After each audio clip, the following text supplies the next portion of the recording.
네, 여러분 안녕하십니까. 5월 28일 금요일 아침입니다. 5월 28일 금요일 아침 매일 성경 묵상 함께 나눕니다. 오늘은 잠언 15장으로 넘어가서 1절에서 18절까지 말씀인데요. 제가 4절까지를 봉독해 드립니다. 유순한 대답은 분노를 쉬게 하여도 과격한 말은 노를 격동하느니라. 지혜 있는 자의 혀는 지식을 선히 베풀고 미련한 자의 입은 미련한 것을 쏟느니라. 여호와의 눈은 어디서든지 악인과 선인을 감찰하시느니라. 온순한 혀는 곧 생명나무이지만 해역한 혀는 마음을 상하게 하느니라. 아멘. 오늘 본문을 중심으로 하나님의 눈이라는 제목으로 말씀을 증거하겠습니다. 여러분 요즘 골목을 다니거나 또 버스를 타거나 택시를 타거나 또 개인 승용차에도 마찬가지고요. 수많은 그 CCTV와 또 내비게이션 또 그리고 블랙박스 이런 것들을 통해서 우리가 촬영되고 있다는 것을 우리도 모르게 우리의 일거수일투족이 아침부터 저녁까지 사실은 거의 우리의 동선을 따라서 우리를 추적해 올 수 있다는 것을 우리는 깨닫게 됩니다. 어디 가도 골목은 골목, 아파트는 아파트, 또 주택은 주택, 하여튼 어디 가도 그게 있어요. 그래서 요즘에 범죄자들이 많이 그 CCTV를 통해 경찰들이 잡아내는 것을 보게 됩니다. 모든 행실을 찍습니다. 그런데도 가끔씩 그 CCTV 사각지대라 그러죠. 그래서 잡아내지 못하는 경우가 있습니다. 그것보다 더한 눈이 있다면 CCTV가 우리를 살피는 것보다 더한 눈이 오늘 있다고 성경에서 말씀합니다. 그것은 바로 하나님의 눈이요 여호와의 눈이라고 말씀하고 있습니다. 4절에 보면 이런 말씀, 3절에 이런 말씀이 있어요. 여호와의 눈은 어디서든지 악인과 선인을 감찰하시느니라. 사랑하는 여러분, 저와 여러분은 인간이 만든 그 CCTV를 피해갈 수 있을지언정 하나님의 눈은 피해갈 수 없다고 말씀하고 있습니다. 아무리 선한 사람이라 또 아무리 악한 사람이라도 하나님이 판단하셔서 그들의 겉모습만이 아니라 마음의 동기와 목적과 의도까지 살피셔서 이것이 악한 동기에서 시작되고 악한 목적으로 나가고 있다면 하나님이 그것을 징계하시고 심판하신다고 말씀하고 있습니다. 그래서 우리는 사람 앞에서만이 아니라 하나님 앞에서 올바른 삶을 살도록 우리의 양심을 관리하고 또 말씀을 듣고 말씀을 따라 그런 삶을 추구하는 방향으로 나아가야 하겠습니다. 그래서 오늘 첫 번째는 감찰하시는 하나님에 대해서 1절에서 9절까지 쭉 이야기합니다. 그 중에서도 말에 대한 이야기가 많아요. 그러니까 말이라는 것은 상대방에게 보이진 않지만 상처를 주기도 하고 또 깊은 침체를 주기도 하고 깊은 나락으로 떨어지게 만들 수 있는 것이 우리의 입술의 말입니다. 그래서 굉장히 조심해야 된다고 말씀하면서 그 말을 다 감찰하시는 하나님의 모습을 보게 됩니다. 1절 2절입니다. 유순한 대답은 분노를 쉬게 하여도 과격한 말은 노를 격동하느니라. 지혜 있는 자의 혀는 지식을 선히 베풀고 미련한 자의 입은 미련한 것을 쏟느니라. 유순한 대답, 그러니까 서로 다투다가도 아주 부드럽게 대하고 또 부드럽게 말하면은 분노를 쉬게 한다는 거예요. 과격한 말은 노를 격동하는, 서로 딱 하면 나도 쏘고 저쪽에도 말을 쏘고 이렇게 하면 어떻게 되면 점점 수위가 높아져서 결국 충돌하게 됩니다. 격돌하게 됩니다. 그러나 유순한데 저쪽이 아무리 강하게 나와도 정말 우리가 진심으로 미안하다 또 이해한다 그리고 나서는 설득하고 이렇게 하면 분노가 많이 사라지는 것을 보게 됩니다. 그래서 말에는 힘과 능력이 있습니다. 어떤 사람을 말로 그 마음을 죽이기도 하고 또 말로 마음을 살리기도 하는 그런 능력이 있기 때문에 우리는 주의해서 말할 필요가 있습니다. 왜냐하면 하나님도 말씀으로 역사하듯이 우리 모든 인간도 이 말의 힘과 능력이 있기 때문에 우리가 웬만하면 축복의 말, 사랑의 말, 살리는 말로 그렇게 우리 입술을 사용해야 되겠습니다. 4절도 마찬가지죠. 온순한 혀는 곧 생명나무이지만 패역한 혀는 마음을 상하게 한다. 마음을 상하게 하고 후회 파게 하는 말들이 있죠. 그런 말은 삼가해야 됩니다. 온순한 말을 통해 그들의 생명을 살리는 생명나무와 같은 저와 여러분이 되기를 바랍니다. 이런 모든 것을 하나님이 감찰하신다는 것입니다. 계속 5절부터 보면요. 아비의 훈계를 업신여기는 자는 미련한 자요 경계를 받는 자는 슬기를 얻는 자니라. 의인의 집에는 많은 보물이 있어도 악인의 소득은 고통이 되느니라. 그러니까 의인과 또 아비의 훈계를 업신여기는 자나 징계를 미련한 자는 또 징계를 받고 그렇게 이야기하고 있습니다. 그럼 그걸 통해서도 슬기를 얻을 자가 있다는 것이죠. 어쨌든 간에 아비의 말, 또는 경계하는 말 이런 것을 받아들이는 자는 슬기 있는 자라고 이야기합니다. 그리고 의인의 집에 많은 보물이 있어도 악인의 소득은 고통이 된다고 이야기합니다. 의인의 집에 있는 보물은 우리가 앞에 살펴봤듯이 베푸는 그 물질이기 때문에 복이 된다는 거예요. 그러나 악인의 소득은 자기만 잘 먹고 잘 살고 또 타인에게 탈취한 것이기 때문에 결국 고통으로 끝이 난다는 것입니다. 7절에도 계속 말하고 있습니다. 지혜로운 자의 입술은 지식을 전파해도 미련한 자의 마음은 정함이 없느니라. 악인의 제사는 여호와께서 미워하셔도 정직한 자의 기도는 그가 기뻐하시느니라. 악인의 길은 여호와께서 미워하셔도 공의를 따라가는 자는 그가 사랑하시느니라. 이게 계속 대조해서 이야기하고 있습니다. 지혜로운 자, 정직한 자, 공의를 따라가는 자 이런 자의 기도와 예배와 그런 삶은 하나님이 그것을 받아들인다는 거예요. 인정한다는 것입니다. 사랑하는 여러분, 지혜가 없는 자는 미련한 자입니다. 마음이 정함이 없어요. 이리 갔다 저리 갔다 어떻게 살지 모릅니다. 그러나 하나님 말씀을 내 중심에 삼는 자는 그 말씀을 따라 그리스도처럼 살아가게 되어 있습니다.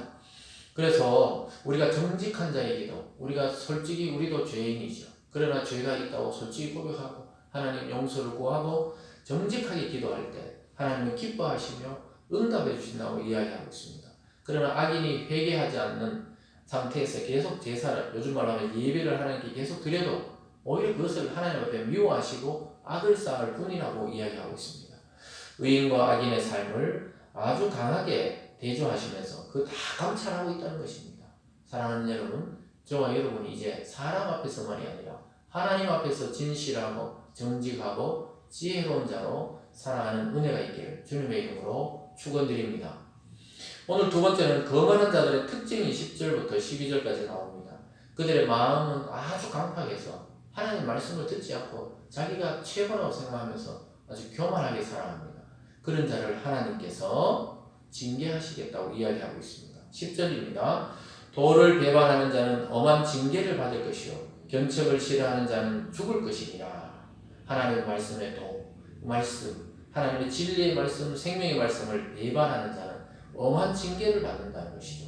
견책, 하나님의 훈계를 싫어하는 자는 죽을 것이다. 결국 지옥으로 떨어진다는 구원의 말씀을 듣지 않고 하나님의 손을 내밀 때 그 기회를 잡지 않고 자기 멋대로 살아가다가 망한다는 것입니다. 11절에도요. 소울과 아바돔도 여호와 앞에 드러나거든 하물며 사람의 마음이요. 이 소울과 아바돔은 같은 의미로 볼 수도 있습니다. 죽은 자들이 가는 세계, 끝없는 그 뜨거움의 세계. 소울과 아바돔은 이 같은 세계라고 볼 수 있어요. 죽음의 세계, 보이지 않는 세계. 그 죽음의 세계도 하나님이 감찰하시는데 하물며 사람이 하나님 앞에 드러나지 않겠느냐, 그 마음을 하나님이 읽지 못하겠느냐 이렇게 말하고 있죠. 거만한 마음을 알고 계신다는 거예요. 거만하다는 것은 겉으로 보기에는 윤리적이고 도덕적이고 보여져 그 속에서 하나님을 강하게 부정하는 사람이 성경에서 거만한 사람이라는 것입니다. 보기에 뭐 좀 잘난 척하고 이게 아니에요. 이 마음속으로 전혀 하나님에 대해서 인정하지 않는 자를 거만한 자라고 성경은 말씀합니다. 그런 자는 마음을 하나님이 감찰하시면서 수올과 아바돈의 그 죽음의 세계로 감찰하듯이 그의 마음도 감찰해서 결국 그렇게 돼서 죽을 것이라고 말하고 있습니다. 12절입니다. 거만한 자는 견책받기를 좋아하지 아니하며 지혜 있는 자에게로 가지도 아니한다. 자기가 최고다 이거죠. 견책을 받는다. 그러니까 경고와 책망을 받아들이지 않는다는 거예요. 그리고 지혜 있는 자에게 가서 물으면 되는데 묻지를 않아요. 그냥 오로지 자기가 맞다고 생각하고 다른 사람 다 틀렸다 해도 그렇게 거만하게 살아가다가 죽음을 맞이하는 사람들이 있다고 경고하고 있습니다.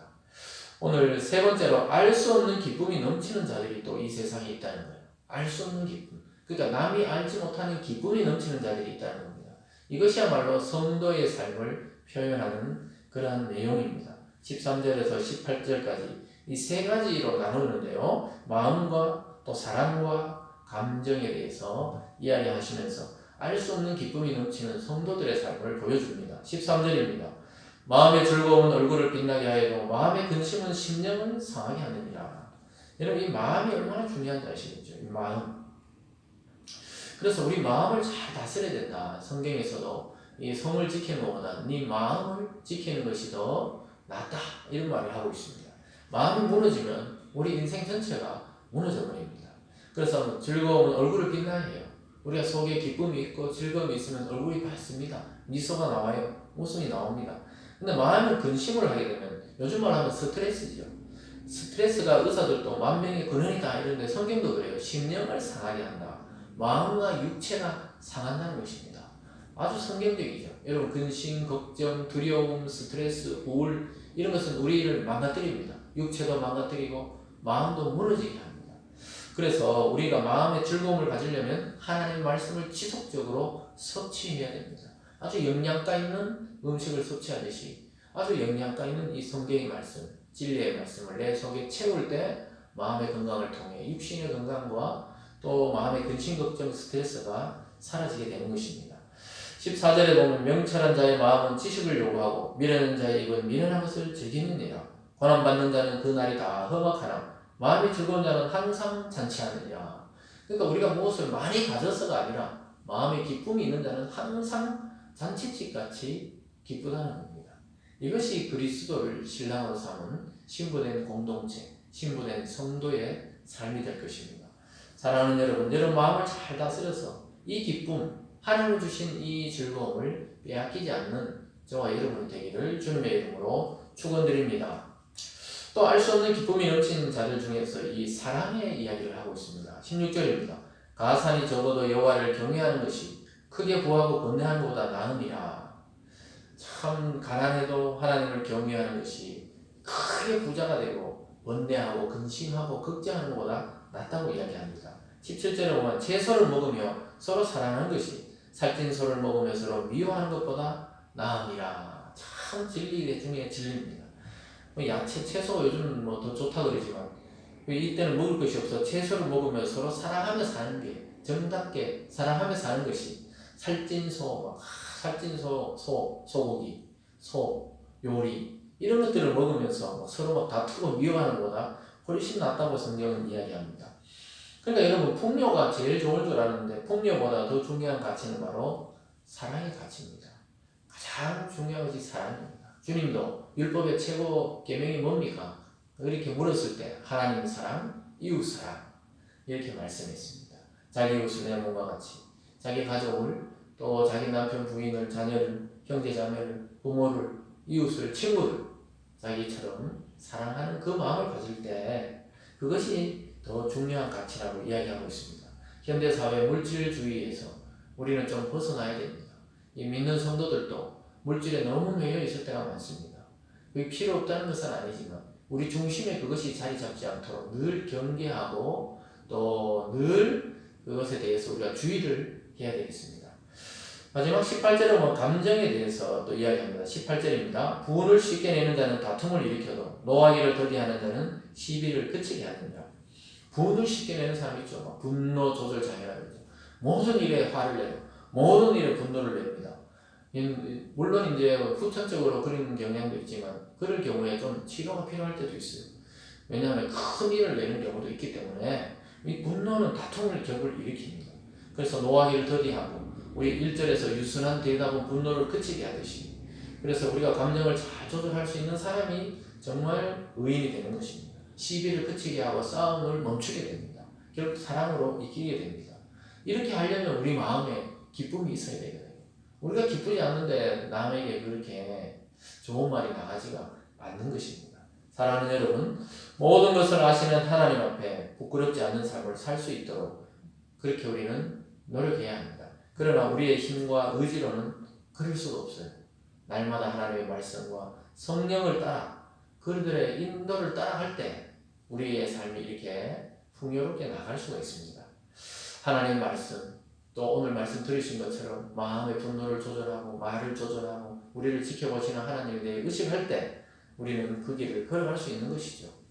마음의 기쁨, 마음의 즐거움, 마음의 사랑을 절대로 남에게 빼앗기지 않고 늘 주님 안에 평안을 누리시는 우리 모든 성도 되시길 주님의 이름으로 축원드립니다. 기도하겠습니다. 사랑의 하나님 아버지, 우리의 일생과 또 우리의 일거수일투족과 우리의 마음까지 감찰하시는 하나님, 우리는 여전히 죄악 중에 살아가고 있고 이 세상의 돈과 부귀 영화를 더 좋아하는 마음이 늘 생겨납니다. 하나님 아버지, 오늘 말씀을 통해 볼 때 그것이 중요한 것이 아니라 하나님의 말씀과 성령을 따라 우리의 분수에 맞게 또 우리의 감정을 잘 조절하고 사랑의 마음으로 살아가는 것이 참된 삶이라고 말씀하고 있습니다. 우리 모든 성도님들 지금 내가 어느 방향으로 가고 있는지 잘 점검해서 하나님의 뜻을 따라 믿음으로 승리하고 축복받고 우리에게 주신 이 기쁨 빼앗기지 않는 성도들 다 되게 하여 주시옵소서. 감사드리며 예수님 이름으로 기도드리옵나이다. 아멘.